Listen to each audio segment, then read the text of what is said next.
Pas 9 ditë protestash në Tiranë, Vlorë, Korçë dhe Shkodër, si dhe në diasporë, kundër projektit të planifikuar në Zvërnes dhe Sazan, konferenca i peshkvinore e Kishës Katolike të Shqipërisë doli me një deklaratë publike ku bëri thirrje për dialog dhe dëgjimin e zërit të qytetarëve.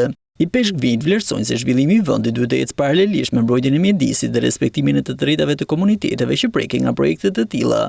Çdo zhvillim i vendit duhet të ketë parasysh mbrojtjen e ambientit, por edhe respektimin e pronës së gjithkujt. Parashikimi i impaktit ambiental të sipërmarrjeve dhe projekteve kërkon procese politike transparente dhe që i nënshtrohen dialogut. Në deklaratë theksohet se komunitetet lokale duhet të kenë një rol aktiv në proceset vendimarrëse dhe të dëgjohen.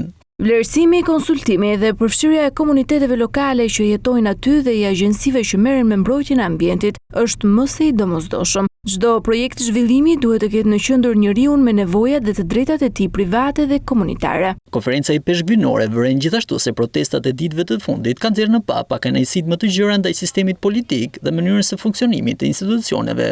Ne jemi të bindur se zëri i njerëzve duhet të dëgjohet dhe të lexohet. I takon politikës të gjejë zgjidhje brenda kuadrit politik dhe demokratik. Këto janë rregullat e demokracisë europiane ku ne aspirojmë të shkojmë. Në deklaratë kisha u bën thirrje forcave politike që të shmangin përplasjet dhe të zgjedhin rrugën e dialogut për të përgjigjur shqetësimeve të qytetarëve. Nuk mund të injorohet zëri i shumë njerëzve që kanë të vetmen agjend mirëqenien e familjeve të tyre dhe të shoqërisë. Zëri i të gjithëve duhet të dëgjohet dhe të vlerësohet me kujdes dhe respekt nga ana e politikës, e qeverisë dhe opozitës.